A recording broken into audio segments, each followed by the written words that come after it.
They say the Premier League table never lies at Christmas. And right now, it's telling us now a brutal truth. They've just lost to Aston Villa. Manchester City have closed the gap to 2 points, and Villa are flying in third. If Arsenal sleep for even one more week, this title race might flip.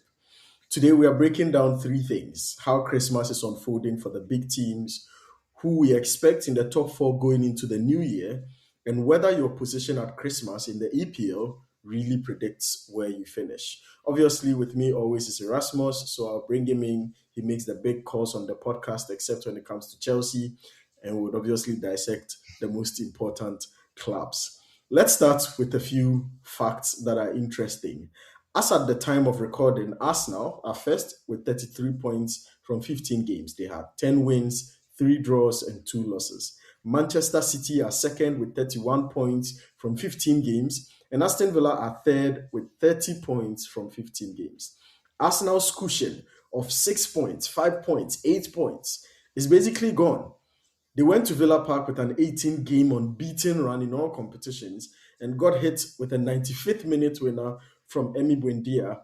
2-1, first defeat in 19 games. Aston Villa now win one behind them. At the same time, City beat Sunderland 3-0. Goals from Ruben Diaz, Gvardiol, and Phil Foden, who is on massive form. And that win cuts Arsenal lead down to 2 points. So, Erasmus, where do you see Arsenal at this point? How do you really see them at this point in the league? Do you still think that they are favorites, or is the bottling factory being completed? Yeah, I mean this season has just been incredible, hasn't it?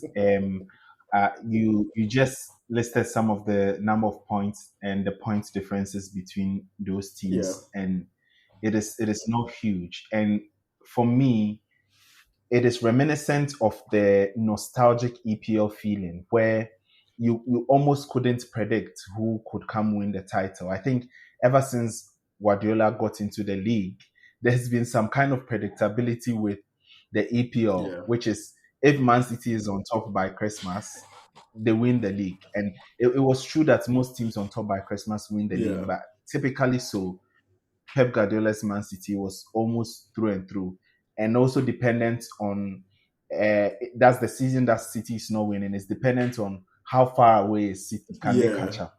I think a bit of that narrative is still in there now, but I think we are seeing a level of unpredictability for the very first time. Like Pep Guardiola is still there, but we are still not sure if they can put in this run. I think previous seasons, if City is at this point, we know definitely for us now, their head is on a chopping block. yeah, But for the very first time, we have questions about City.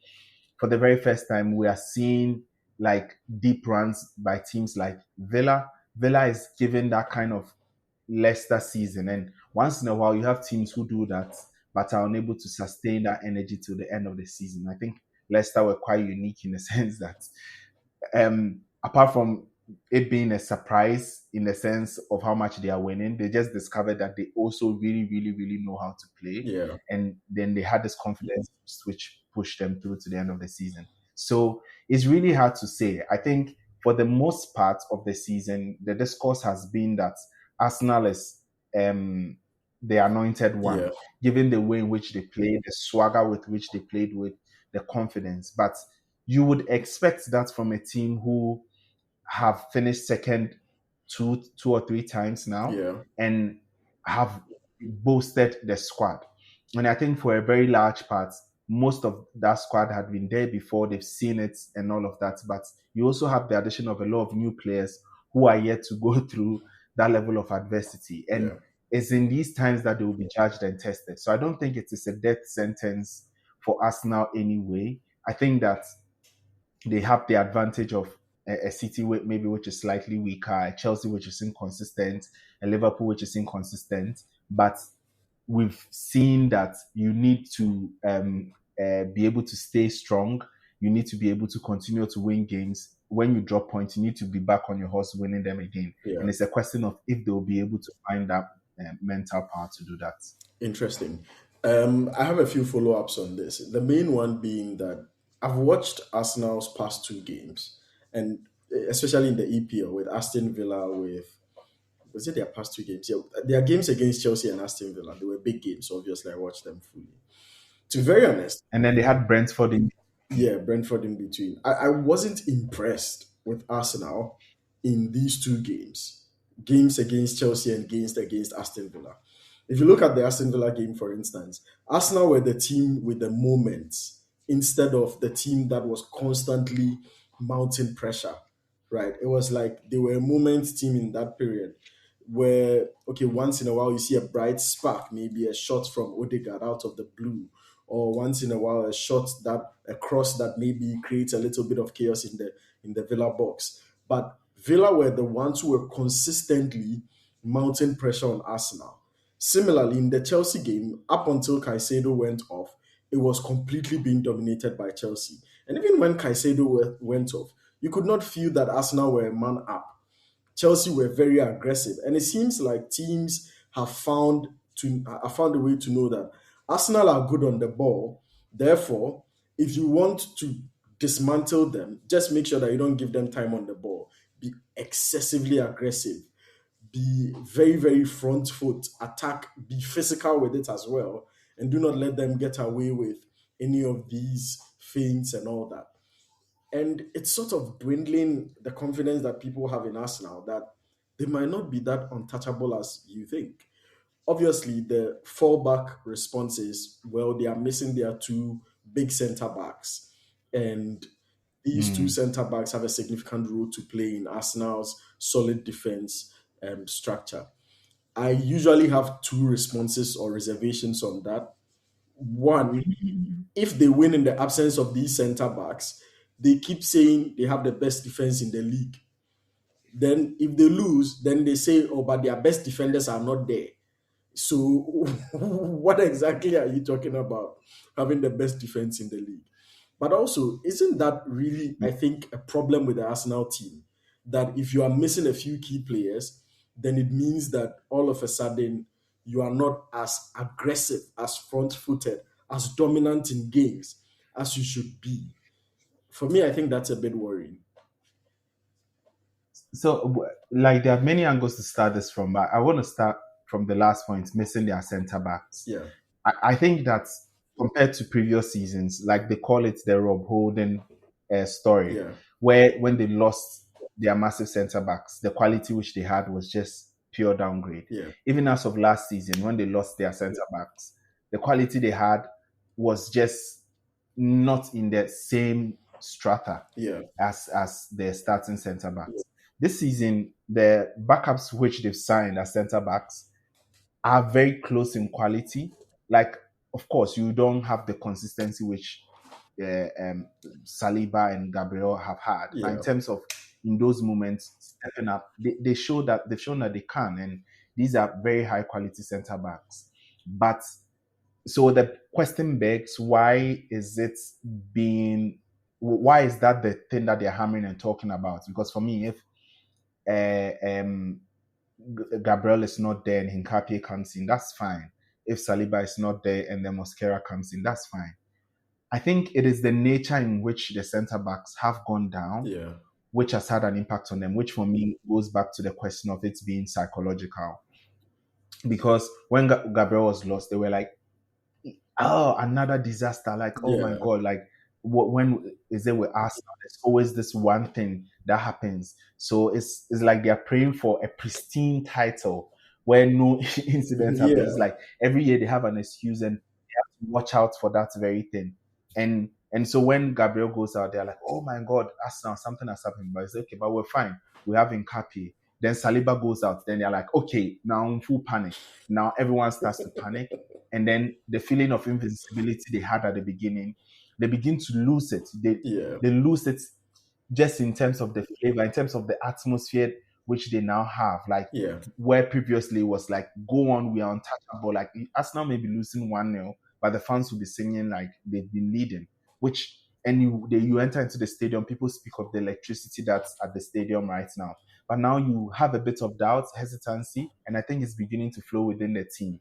Like I also know that one of the centre backs is also out again. So you may now say that as a result of losing those guys, you're having to play these guys a bit more now. Yeah. So, of course, now they have to take on more load, and therefore, the injuries are going to compound, right? But I think the second reason, and maybe that also flows from this first thing, is the kind of football that Arteta also plays. I think they signaled very, very early within the league that they are a very, very aggressive side Yeah. and high pressing, trying to win the balls, but also defensively structured kind of football that they play is very, very physical.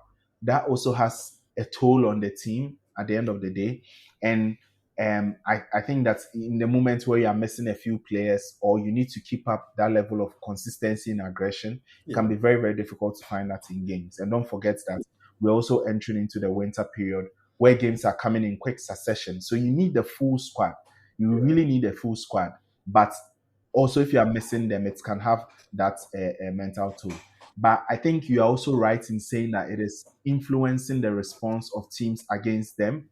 Like now, you are seeing more teams get physical because that's the only way you can get a result out of Arsenal. Yeah. Why? Because when you try to play it out, Arsenal will be very, very aggressive. They get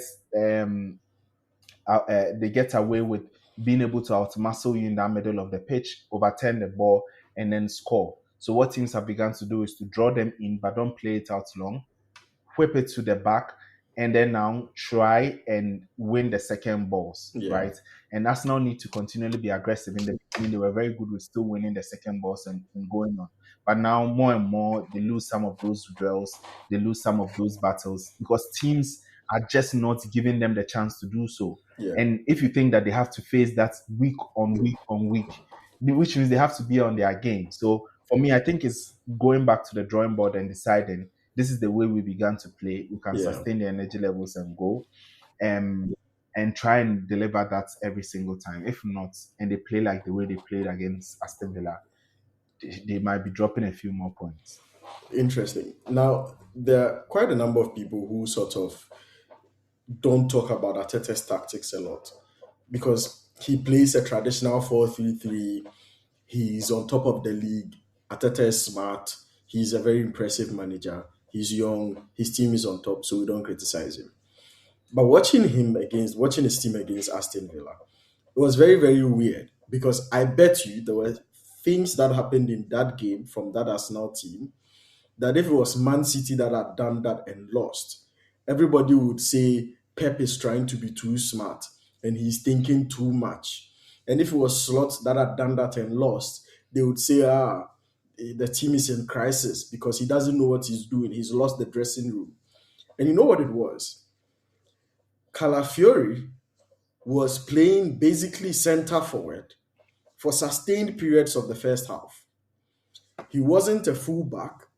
He was occupying central spaces that you expect the likes of Eze and Mikel Merino to be occupying in the absence of Gyökeres on the pitch at the time.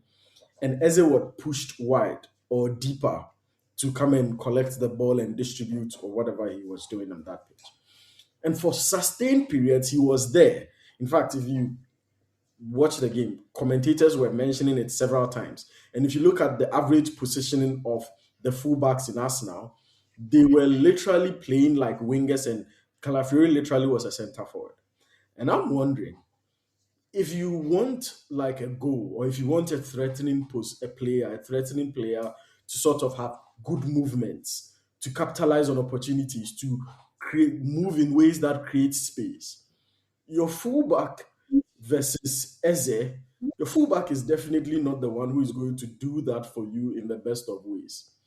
And obviously, Arteta has used Calafiori in similar ways. He allows him to be the fullback that roams all over the pitch and goes wherever he wants to and uses him as a wild card on the pitch to create chances and score goals. But then my point is, it doesn't work every single time. So for you to spend several minutes in the first half with a fullback vacating position to be a pseudo center forward when he wasn't receiving the ball, he wasn't getting any chances, he wasn't creating anything. It's a, I think for me it was an, I don't know, for that period it was like a waste of a man on the pitch. So Arsenal were playing as if they had, in fact, they had like 9 men because Calafiori and Eze were basically pointless on that side of the pitch, and they weren't doing anything in most instances. And you're wondering, is he also trying Yeah, to be too smart in the ways in which we've criticized Pep Guardiola of being at some point? yeah. It seems to be a symptom of this Pep students, right? That they try to be too smart, like that they have this abhorrence for the conventional. Yeah, But also, that's what you love about geniuses is because they are unconventional. So I don't pick too many faults with this. Also because even as a Chelsea fan, I know for my manager Enzo Maresca, it's a tactic that he favors.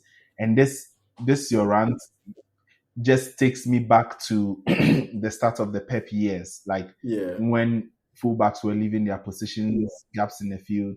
Chelsea used to do it at some point in time with the Ashley Coles and co, and the Ivanoviches and co. yeah, It's a tactic that's there that if you want to sometimes gain attacking superiority, you fullbacks who tend to be quite athletic can be used to navigate different parts of the pitch to create yeah, like advantages. And me, I like it. I like it. I don't find fault with it. The only thing is that it's been seen over and over again that when it becomes a tactic that is very effective in the beginning, it's something that teams just find a way to exploit.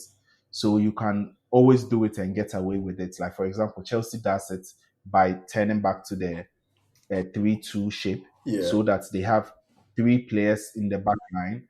And when they are falling, one of the DMs immediately collapse into the back line. And then you have everybody tracking back, and then you have your yeah, four and you have your two again very, very quickly in order to allow for the left back to find its way. yeah, I'm not sure how Arsenal used to do it, but they also had a 3-2 shape. But this season, even Chelsea, you can see is moving away from the 3-2 shape. They are building more in a 3-1, just yeah, to because teams are just be setting up the low block. yeah, So I see what you are saying, but it's also a risk that I feel like they necessarily need to take. Not in the sense that he was trying to be too smart, but in the beginning it was working. It was giving them the attacking advantage. What I, however, have a problem with is like you pointed out, Eze on the right. It's becoming clear and clear that that is just not the place where it's most effective. He seems to yeah, be more effective in the middle of the park where he's picking up the balls, being yeah, smart with his turning to get away from players, and then gain the advantage of beating his man. On yeah, the wing, he seems to be quite localized. He's not going to stay wide. He's not patient enough to wait for the ball, which means he's vacating his position. And Arteta likes to have his wingers wide so that the pitch can be stretched and you have his runners attacking those spaces. So if Eze is not holding the wings, Calafiori is always going to run into traffic. And I think that's where the main problem is. You see, my problem I had with it in its use in this specific game with Villa was one, it was done over a sustained period, even when it wasn't working, right? Which for me was like, yeah, do something if it's not working. Just don't let him be standing there doing nothing.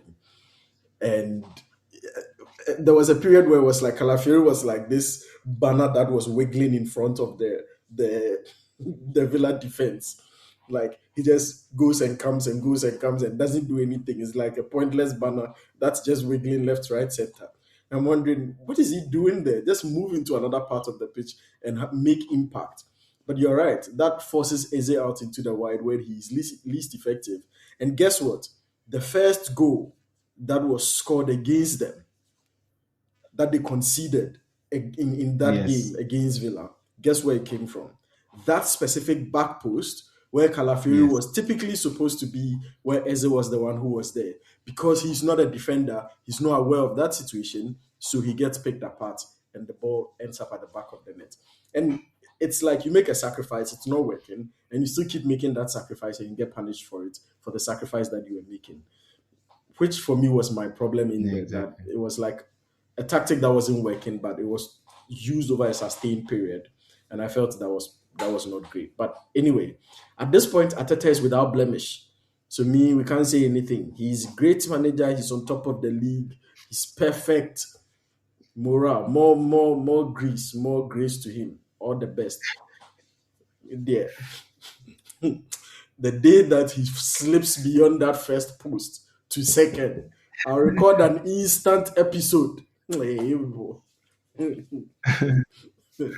Uh, anyway, Mm. moving on from there, who do you think will be in the top four entering the new year? Right, because if you think about the top four picture currently, Arsenal, City, Villa, Chelsea, and like you mentioned, it's not even just that City has been winning because they were top at Christmas, but historically, teams in the top four at Christmas have around a 70% chance of finishing there by the end of the season. Right, it's probably not 100%, but it's a very strong signal, and that's the most convincing or assured Champions League spots as well. So, if you were to pick the current top four, do you think it would be the same? Do you think there will be some changes in there? I think it's a very difficult question to answer, especially because usually the reason why that narrative exists in the first place is because usually by now we are aware of the packs, Yeah, who is leading, who is the chasing pack. So we can sort of like categorize them. There are broader categorizations. Which yeah, people are competing for the title? Which people will be competing for the Champions League spots? Which people will be battling relegation? For the first time in a very, very long time, and increasingly so year on year, it is very hard to fully define it, even at this stage of the season, yeah, especially for the top performers. For the bottom performers, admittedly, I think for relegation, you have a fair idea, but apart from Wolves, who really would go, the other two, you are not very clear. yeah, And if you look at the Champions League spots now, the points gap between fourth and 14th is just 5 points. yeah, And you play in a league where you can lose one or two games in a row because the league is yeah, very, very, very difficult. So yeah, the league is very, very, very difficult. So Chelsea, who at one point were title contenders, drew against Arsenal. That was not a bad result. Lost yeah, against Leeds in isolation. You can say they're a freak result, like you yeah, were tired from the league or something. But then you draw against Bournemouth, and then now it's a disaster. It's a crisis because out of 9 points you got one. So it's yeah, everyone is facing that pressure. Bournemouth has lost 4 or 5 in it, yeah, and they are, I think, in about 14th or so. yeah, If you're a Bournemouth fan, not to, but your expectations wouldn't be that you are competing for the league. But at some yeah. point they were second. They were second. So it is it's very, very difficult. Yes, they were second. It's very, very difficult to say who exactly will be in the top four, but I think you can have a fair idea that all of the teams who are in the top four currently, looking at United, Spurs, looking at even even a team like Bournemouth, Crystal Palace, because Crystal Palace Yeah. have also been consistent at some points. All of them have a chance to get into those European spots. Anyway, my top four for Christmas: Wolves at the top, United second, Spurs third, Burnley fourth, Crystal Palace fifth. Is it top four in reverse or no? Bro, this is from the bottom up. Bottom four. But yeah. You Anyway, just don't like United. there've been, I'm coming to them. There've been some recent conversations around Amorim that some people say Amorim out, Amorim out. Because they say that he's not done anything last year around the same side. They are just 3 points better than what they were last season, whatnot, whatnot. And United fans this season, they are the funniest fans to watch. Because you know what they do? When the match is ongoing, they go and take screenshots of the table. Because when the match is ongoing, they are somewhere second, third, fourth, fifth in the good positions. They will take screenshots and then they'll be posting. And now we will finish and then we'll be here and we'll be Champions League spot. Then by 80th minute of the match, they are back to 14th or 15th or wherever they were. And then they realize that nah, we weren't. So they have to delete their screenshots.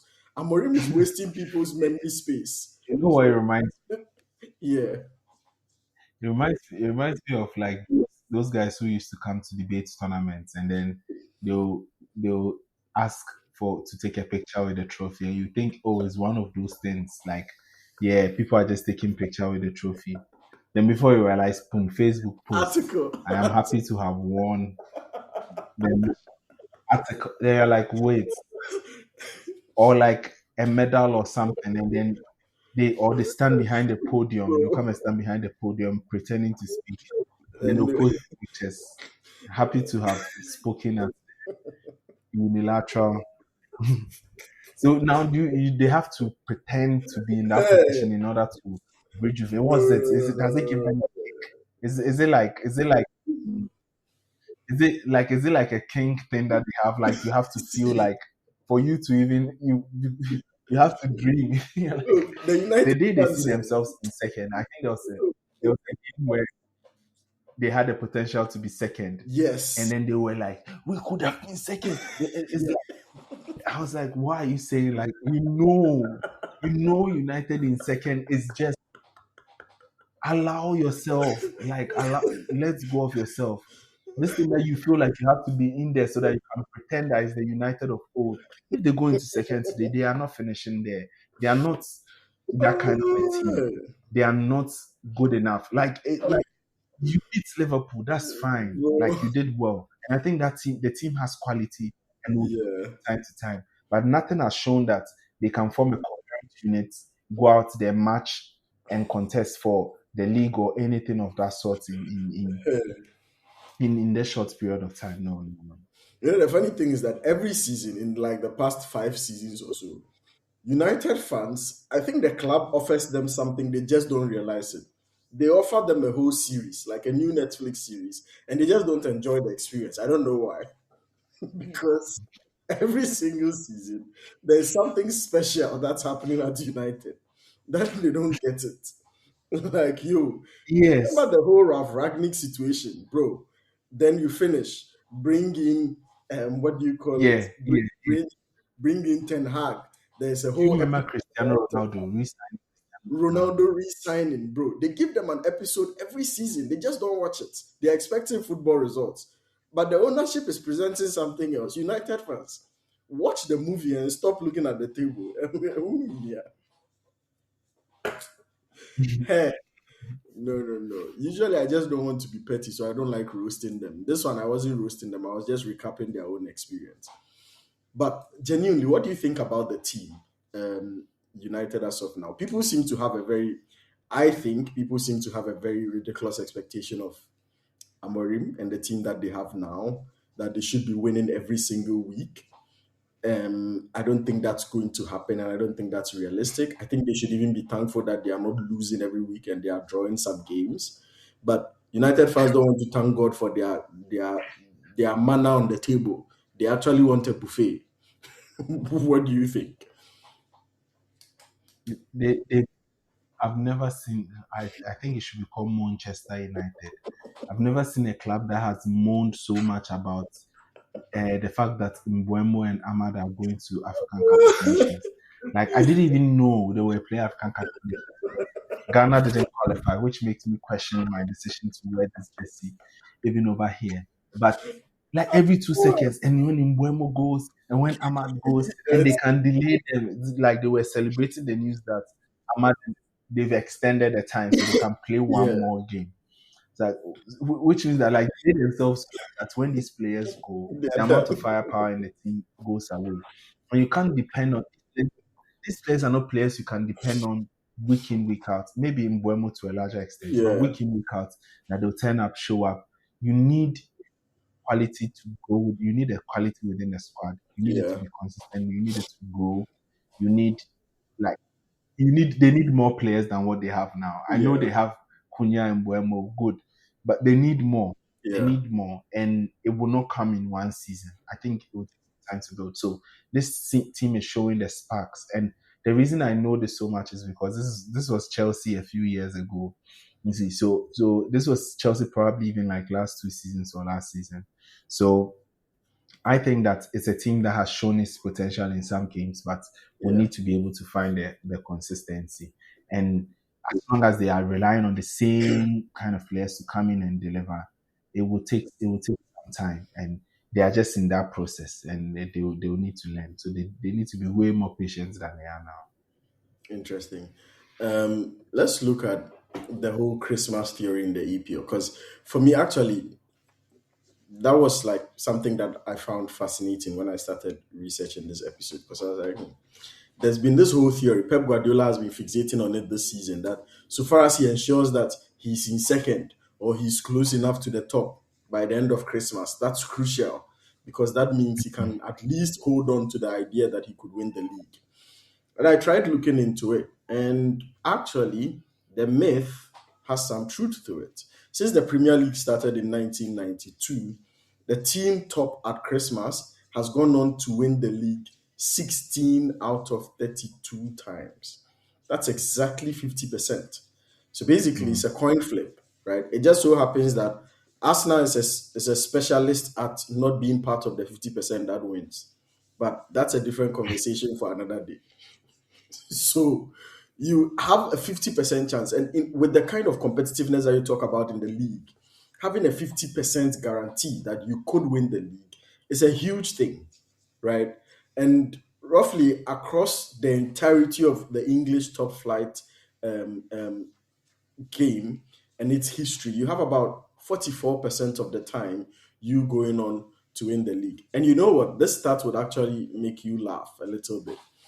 There's one club that every time they've been on top at Christmas, they win the league in the Premier League era. Do you know which club that is? Is it Chelsea? Yeah, Chelsea.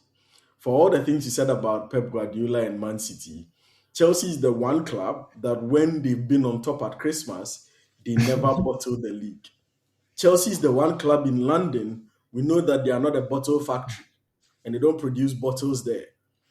But yeah, that's Chelsea and Liverpool. They were top at Christmas multiple times and only converted once, which was in the 2019-2020.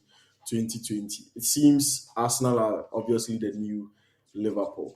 So the quick question is, how do you think this plays out in the way in which teams approach the Christmas period and the run of games that they get? Because obviously it seems to be a very powerful rhetoric, but also the stats sort of back the chances that you get if you are doing well at Christmas.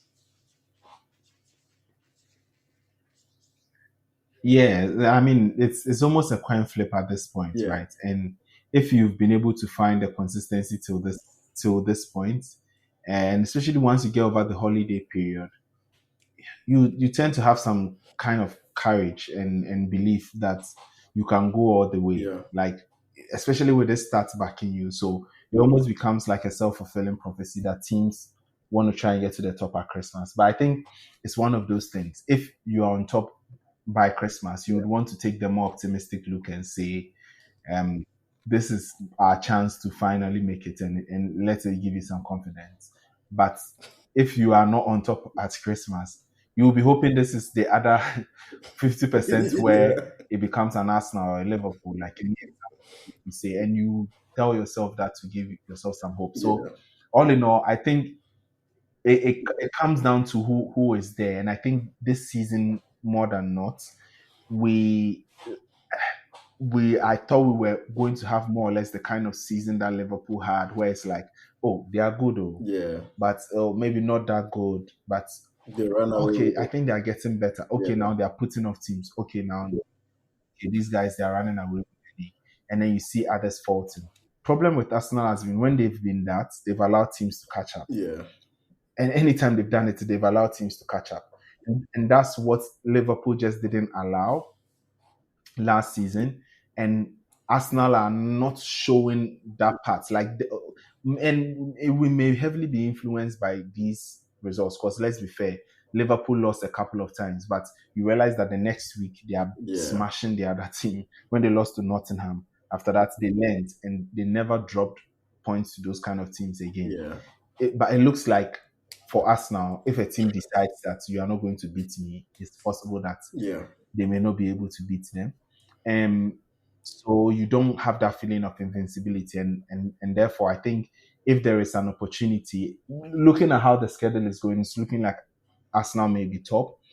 But it's looking like even if they go on top at Christmas, we still won't have that belief that it will be one of the seasons where they automatically win the league. Yeah. And if City is there, probably that becomes more commanding, but there's still doubt around them. But I like the excitement of having this being broken. So for me, I'd love to see maybe a team coming from maybe an Aston Villa or something, Yeah. puts in a very good run, and we see something else by the end of the season. I mean, I am still backing City for the league, by the way.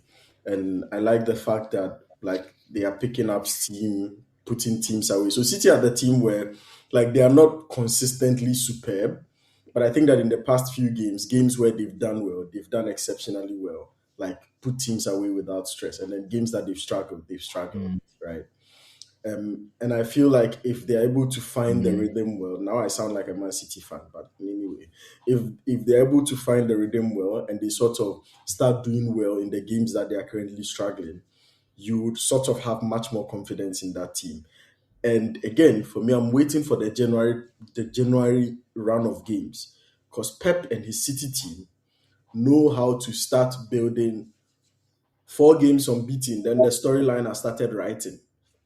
And that's all the panic you need. 4 games unbeaten in Yeah. January. That's all you need to start shifting the narrative. In that instance, even if Arsenal is on top, everybody's focus is on City. Arsenal is no more the big story. Pep and his 11 game streak that has started and he's just reached 4. That's what the story on people's minds. So for me, it's just that's all I'm waiting for. And for Arsenal to bottle it. Hey, you, bro. I have a feeling if Arsenal end up winning the league, I'll probably have to start doing podcasting because the way the fans will come after me. But yeah.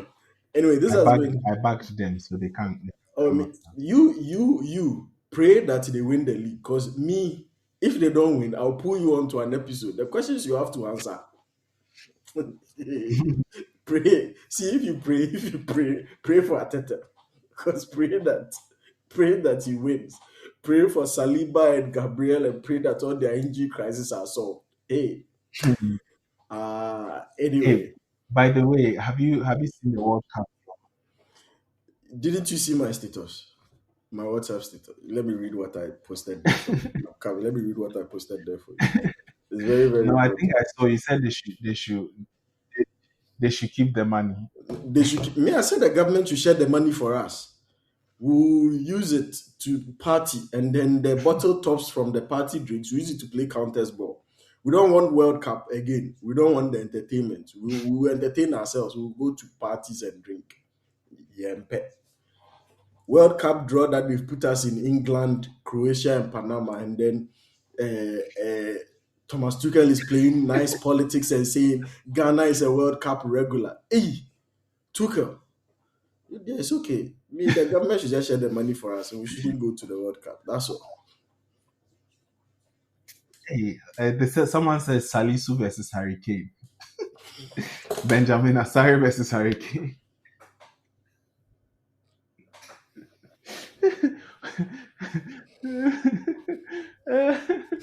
Hmm. Cole Palmer versus Ali Seidu.